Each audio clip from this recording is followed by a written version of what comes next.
자, 먼저 사도신경을 다시 한번 천천히 읽고 오늘 말씀 나누겠습니다. 우리 사도신경 천천히 여러분 읽으시면서 같이 나누겠습니다. 읽으세요. 네.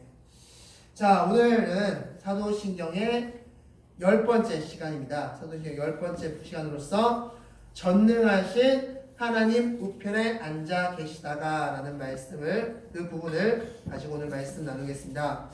자, 먼저 지난주 말씀 같이 나누겠습니다. 지난주 어떤 부분이었습니까? 지난주의 내용은 바로 하늘에 오르사, 승천에 대한 내용이었습니다. 지난주에 이렇게 말씀드렸습니다. 예수님의 승천이 없었다면 세 가지는 없었다라고 말씀드렸습니다. 무엇과 무엇이었습니까?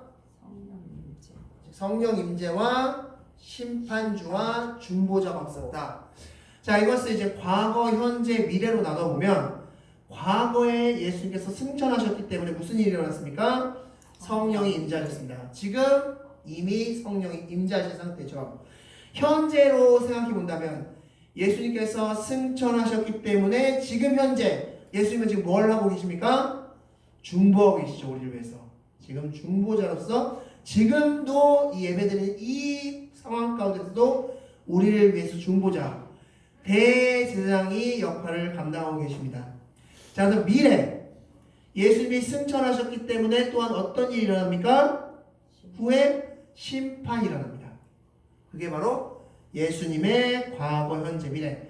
예수님께서 승천하셨기 때문에 일어나는 과거, 현재, 미래의 모습이다 라고 말씀드릴 수 있습니다. 자, 그럼 오늘은 바로 예수님이 하나님 우편에 앉아 계신다라는 말씀을 가지고 나겠습니다. 우편에 앉아 계신. 자, 오늘의 질문을 좀 재미있는 질문 한번 해보겠습니다. 자, 한번 생각해 보시기 바랍니다. 천국에는 의자가 몇 개일까요? 천국에는 의자가 몇 개일까? 이 질문을 같이 나누어 보도록 하겠습니다. 자, 오늘 부분 전능하신 하나님 우편에 앉아 계시니라. 예수님께서 승천하셨습니다. 그리고 그 예수님은 오늘 사도행전을 보면 하나님 우편에 앉아 계신다라고 말씀하고 있습니다. 자, 오늘 본문 사도행전 7장 54절부터 60절 말씀은 스데반 순교에 대한 메시지입니다. 스데반 순교. 너무나 유명한 스데반 순교에 대한 메시지인데, 자, 이 말씀 중에서 또한 우리가 가장 주목하고 싶은 부분은 55절 말씀입니다. 우리 55절 말씀 다시 한번 읽겠습니다. 시작! 스데반이 성령 충만하여 하늘을 우러러 주목하여 하나님의 영광과 및 예수께서 하나님 우편에 서신 것을 보고. 아멘. 자, 이 말씀이 어떻게 보면 스데반 순교, 이 최초의 순교자였던 스데반 말씀에서 어떻게 보면 유명한 그런 부분일 텐데, 우리가 이 말씀을 읽을 때는 어떤 그림이 떠오릅니까? 어떤 상상이 되어집니까? 이 말씀에서 아마도 이 그림이 아닐까 싶습니다. 제가 한번 보여드리겠습니다. 네, 지금 그림을 보면 밑에 스데반이 있고 위에 누가 있습니까? 하늘 위에 하나님과 예수님이 있습니다. 자, 근데 하나님은 앉아 계신데, 좌편에 계신 하나님은 앉아 계신데 우편에 계신 예수님이 벌떡 일어나 있습니다. 그리고 좌편에 계신 하나님이 좀 당황하신 듯한 표정을 가지고 너 왜 일어나니? 뭐 이런 표정을 가지고 지금 예수님을 바라보고 있는 그런 장면. 우리가 이 스데반 말씀을 읽을 때마다 이런 그림을 떠올리실 겁니다. 하나님이 앉아 계시고 예수님이 벌떡 일어나셔서 스데반을 걱정하는 마음, 안타까워하는 마음에 벌떡 예수님이 일어나셨다. 그리고 스데반은 밑에서 지금 돌 맞아서 순교하고 있고, 이런 그림이 오늘 본문을 읽으시면서 떠오르실 겁니다. 자, 그런데 이 그림은 한 가지 큰 문제점을 가지고 있습니다. 무엇일까? 자, 성경 말씀을 보니까 성경에 우리 하늘나라 천국에서의 의자, 보좌를 설명할 때 단수로 설명한다는 겁니다. 자, 성경 말씀 보겠습니다. 계시록 4장 2절 말씀, 보좌 위에 앉으신 이 할 때 그 보좌의 단어는 드로노스라는 단어인데, 이 드로노스가 바로 주격 단수입니다. 단수, 하나 있다는 겁니다. 또한 사도행전 7장 49절 말씀 보면 주께서 이르시되 하늘은 나의 보좌요 라고 했을 때 역시 그 보좌도 드로노스인데 역시 주격 단수로 쓰였습니다. 히브리서 1장 8절 말씀 주의 보좌는 영영하다 라고 했을 때 역시 보좌인데 드로노스 역시 주격 단수로 쓰였습니다. 성경에서 하늘나라에 있는 보좌 그 의자를 설명할 때 그 보좌에 대한 설명이 주격 단수로 쓰였다는 겁니다. 주격 단수. 즉 우리가 이 그림에서 그리고 우리 머릿속에서 상상하듯이 의자가 여러 개 있는 것이 아니다라는 것입니다. 자, 그렇다면 우리가 오늘 사도신경에서 고백하고 있는 것과 같은 하나님 우편에 앉아 계신다. 바로 그러면 어떤 의미일까라는 것을 한번 생각했으면 좋겠습니다. 자, 하나님 우편에 예수 그리스도가 앉아 있다. 바로 이 본문을 들으면 우리 또한 이런 그림이 우리 또 연상될 겁니다. 보시면 바로 그렇죠. 하나님과 예수님과 성령님이 의자에 각각 앉으셔서 계시는 그림, 이런 그림들을 떠올릴 겁니다. 자, 성경 말씀 보면 히브리서 12장 2절 말씀 하나님 보좌 우편에 예수님이 앉아 계신다. 골로새서 3장 1절 말씀 예수님이 하나님 우편에 앉아 계시느니라. 로마서 8장 34절 말씀 하나님 우편에 예수님은 계신 자다. 즉 성경은 예수님이 하나님 우편에 앉아 계셨다라고 말씀하고 있고, 그래서 우리는 이런 상상을 하고 이런 그림을 그린다라고 할 수 있다는 겁니다. 자, 그렇다면 앞서 말씀드린 대로 성경에서 보좌를 가리킬 때 주격 단수 하나 있는 것으로 설명했는데, 그렇다면 어떻게 된 것일까? 하나님 우편에 예수님이 앉아 계신다는 이 의미는 어떤 의미일까? 지금부터 생각해 보도록 하겠습니다. 먼저 첫 번째로 보좌의 의미부터 좀 생각했으면 좋겠습니다. 보좌에 앉는다, 보좌에 앉아 있다라는 의미는 어떤 의미일까? 그게 두 가지로 생각해 볼 수 있는데, 성경에서 보좌의 의미는 첫 번째로 왕권을 상징합니다. 왕권을 상징할 때 성경은 보좌에 앉았다 라는 표현을 사용한다라는 것입니다.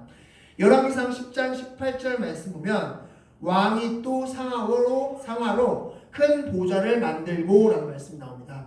이는 솔로몬이 자신의 권력을 증명하기 위해서 그 보좌에 상아와 금을 입혔던 그런 장면을 성경에서 말씀해 주고 있습니다.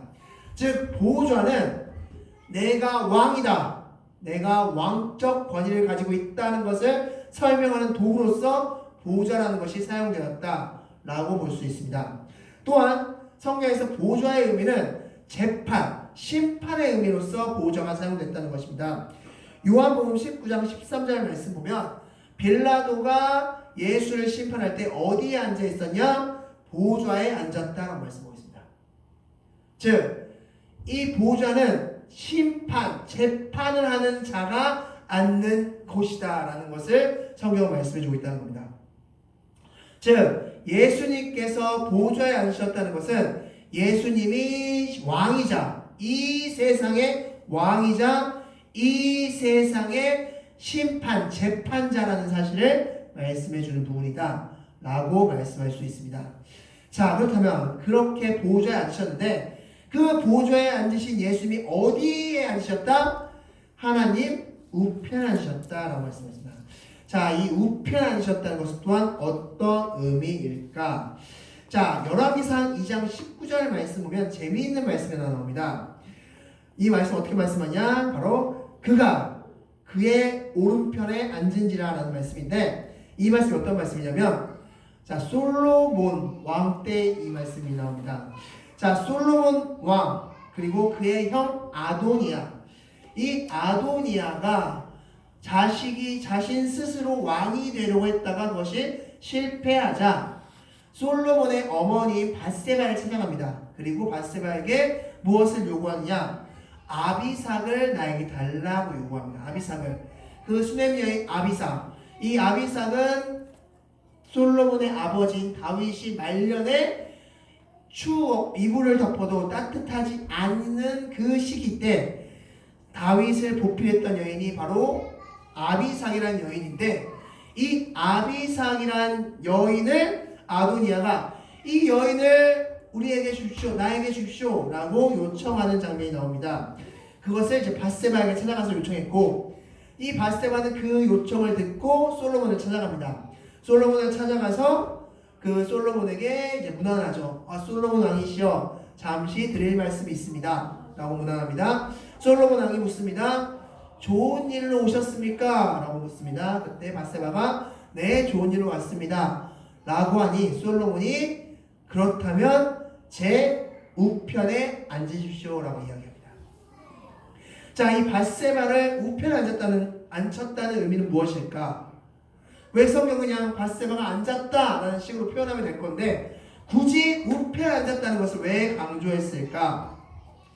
이 우편에 앉았다는 의미, 그 당시에 우편에 앉는다는 의미는 바로 왼편에 앉은 사람과 같은 권력, 같은 능력을 가졌다는 의미로 우편에 앉힌 겁니다. 즉 솔로몬은 밧세바에게 나의 권력, 나의 능력과 당신은 동일한 권력, 동일한 능력을 가지고 있습니다 라는 메시지로서 밧세바를 자신의 우편에 앉힌 것이다 라고 말씀할 수 있고, 이것은 또 하나 이걸 굳이 열왕기 기자가 기록한 것은 솔로몬의 정통성, 솔로몬 왕의 정통성을 말하고 싶어서 이렇게 기록한 것입니다. 자, 어쨌건 우편에 앉혔다는 것은 바로 나와 당신은 동일하다라는 것을 상징하는 그런 제스처다라는 것을 말씀할 수 있습니다. 자, 사진 하나 보겠습니다. 사진 한 장 보도록 하겠습니다. 자, 이 그림은 바로 밑에 적혀 있듯이 파라오 하렘함이라는 파라오 신, 그 왕, 그 당시 애굽 왕과 그리고 그가 모셨던 신 호루스라는 신의 그림입니다. 자, 그림을 자세히 보시면 이 하렘 왕 옆에 호루스 신 우측에 누가 앉았습니까? 하렘 왕이 앉았죠. 네, 하렘 왕이 우측에 앉았습니다. 그리고 또 자세히 보면 재밌는 것은 이 호루스 신의 오른손이 지금 누구에게 향했습니까? 하렘 왕에게. 예, 그 하렘 왕에게 향했다는 것을 볼 수 있습니다. 이 오른손 역시 그런 의미죠. 권력, 능력의 의미입니다. 그러니까 이 호루스가 가지고 있는 신적 권력과 능력을 이 하렘 왕이 받았다라는 것을 지금 이 조각상을 통해서 보여주고 있다라고 볼 수 있습니다. 자, 이 그림에서도 역시 보듯이 오른편에 신이 왼편에 앉고, 호루스 신이 왼편에 앉았고 오른편에 하렘 왕, 이 파라오 신이 앉아 있음을 볼 수 있습니다. 이 의미는 무엇이라고 말씀드렸습니까? 즉 이 왕이 권력과 이 신이 가지고 있는 권력과 능력을 이 왕도 동일하게 받았다. 나는 신적 능력과 신적 권력을 받은 존재다 라는 것을 백성들에게 전파하는, 그것이 바로 이 조각상의 의미다 라고 볼 수 있습니다. 실제로 이 호루스 신을 보여드리면 이렇게 생겼습니다. 이 호루스 신은 바로 매의 모습을, 매의 얼굴을 한 그런 신입니다. 그래서 이 신은 바로 매의 눈이 태양처럼 빛나느다 라고 해서 바로 태양의 신, 또한 무언가를 꿰뚫어보고 통찰하는 신, 이런 의미를 담는 게 바로 호루스라는 신이었다고 합니다. 그래서 이 의미는 뭡니까? 나 하렘 왕은 이 호루스 신의 통찰력을 가진 존재다. 너희들 함부로 까불지 마. 뭐 이런 의미를 담은 조각상이었다 라고 보시면 될 것 같습니다. 자, 어찌됐건 오른편에 앉았다는 것은 바로 이 왼편에 앉은 이 존재와 동일한 능력을 가진 존재다 라는 것을 상징하는 부분이다. 그 당시의 부분이다 라는 말씀드릴 수 있습니다. 자, 그렇다는 것은 다시 말씀으로 돌아가서 예수님이 하나님 우편에 앉아 계신다는 것은 어떤 의미일까요? 그렇다면 하나님과 예수님은 동일하다. 하나님과 예수님은 동등하다. 그래서 천국에는 의자가 한 개인 겁니다. 하나님과 예수님은 동등하기 때문에 삼위일체이기 때문에.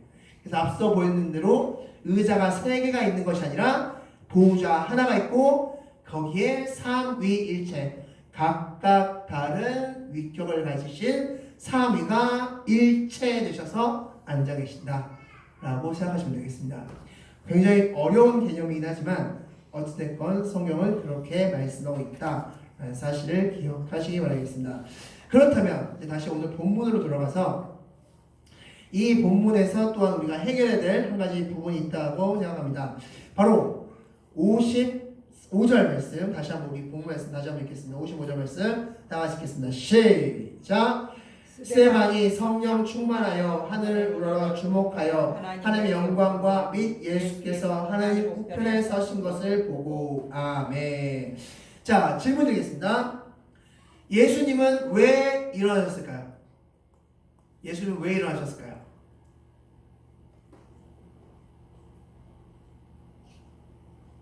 예수님은 갑자기 왜 벌떡 일어나셨을까요? 자, 이 질문을 하면 사실상 많은 분들이 이렇게 대답합니다. 스데반이 너무 안타까워서, 스데반이 죽는 게 너무 안타까워서 안타까운 마음에 무언가 힘을 주고 싶어서 예수님께서 벌떡 일어나셨다 라고 이야기합니다. 맞을까요? 자, 이 말씀을 우리 천천히 다시 한번 읽겠습니다. 54절부터 우리 천천히 한번 읽어보도록 하겠습니다. 자, 이게 맞는지 우리 지금 앞서 말씀드린 게 맞는지 한번 보도록 하겠습니다. 54절 시작! 그들이 이 말을 듣고 마음에 찔려 그를 향하여 이를 갈거늘 스데반이 성령 충만하여 하늘 우러러 주목하여 하나님의 영광과 및 예수께서 하나님 우편에 서신 것을 보고 말하되 보라 하늘이 열리고 인자가 하나님 우편에 서신 것을 보노라 한데 그들이 큰 소리를 지르며 귀를 막고 일제히 그에게 달려들어 성 밖으로 내치고 돌로 칠세 증인들의 옷을 벗어 사울이라는 청년의 발 앞에 두니라. 아멘. 자, 질문 드리겠습니다. 예수님께서 서신 그 시점은 스데반이 돌에 맞을 당시입니까? 아니면 스데반이 설교를 끝낸 당시입니까? 어떤 타이밍에 예수님께서 서셨습니까? 설교를 마쳤을 때 예수님께서 서셨습니다. 그러니까 예수님께서 서신 것은 스데반이 돌을 맞을 때 안타까운 마음에 서신 것이 아니다 라는 것입니다. 자, 그렇다면 예수님은 왜 서셨을까? 이것을 알기 위해서 우리 스데반의 설교가 무엇이었는지 좀 보도록 하겠습니다. 우리 52절 말씀, 사도행전 7장 52절 말씀 다 같이 한번 읽겠습니다. 시작! 너희 조상들이 선지자들 중에 누구를 박해하지 아니하였느냐? 의인이 오시리라 예고한 자들을 그들이 죽였고 이제 너희는 그 의인을 잡아 준 자요 살인한 자가 되나니. 아멘. 자, 스데반 설교의 결론은 무엇이었을까요? 이게 스데반 설교의 결론인데 결론은 무엇입니까? 네, 너희가 예수를 죽였다. 스데반은 예수 그리스도를 증거했습니다. 그래서 창세 때부터 예언되었던 바로 그 예수가 이 땅에 왔는데 너희가 바로 죽였다라는 말씀했습니다. 그러자 이제 그들이 이를 갈며 분노했습니다. 분노하기 시작했고 그 말씀을 듣고 분노했을 때 그때 어떤 일이 일어났습니까? 하늘에선 예수님이 일어서셨다는 겁니다.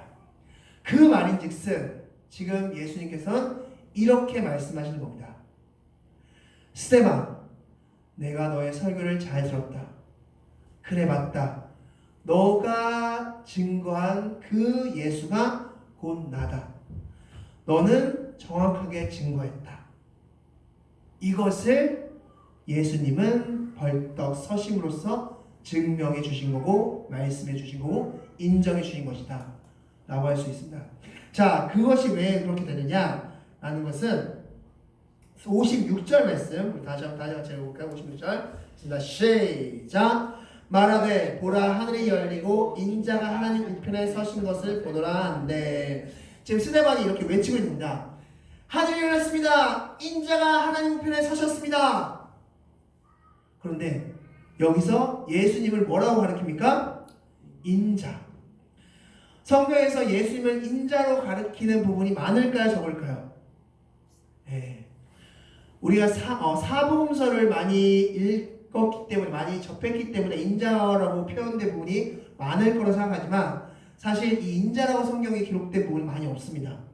사복음서 제외하고 사도행전 이 부분과 그리고 요한계시록의 몇 부분입니다.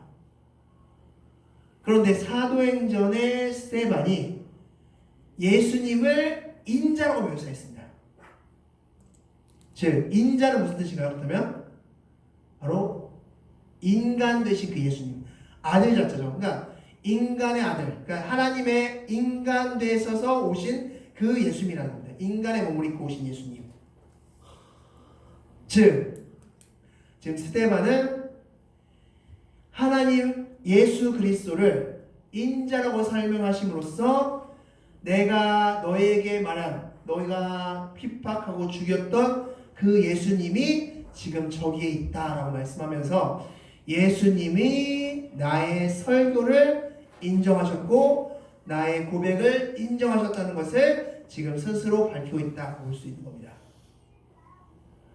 그렇기 때문에 이 스데반은 더 이상 죽음에 대한 공포가, 그리고 삶에 대한 여한이 더 이상 없었다라고 볼 수 있는 겁니다. 왜냐하면 하나님이 나를 인정했고 예수 그리스도가 나를 인정했다는 것을 그는 똑똑히 목도했기 때문입니다. 그래서 그는 돌에 맞으면서도 저들의 죄를 그들에게 돌리지 마십시오 라고 하면서 순교한 장면을 볼 수 있습니다. 우리 역시 마찬가지입니다. 우리가 신앙생활할 때 가장 중요한 것은 무엇일까요? 바로 하나님께서 인정하시는 겁니다.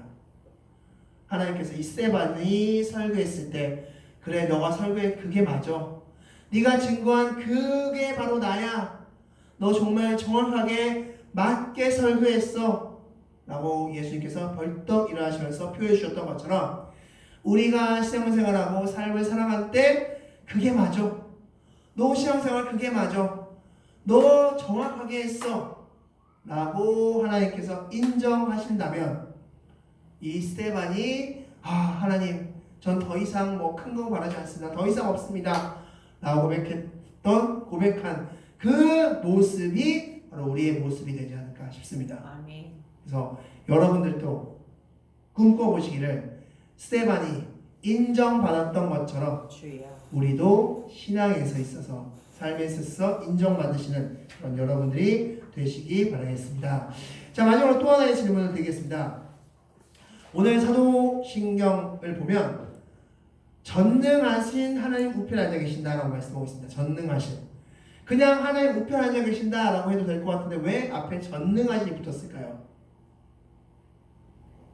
왜 전능하신이 붙었을까? 자, 앞서 말씀드린 대로 우편에 앉는다는 건 어떤 의미라고 말씀드렸습니까? 동일하다.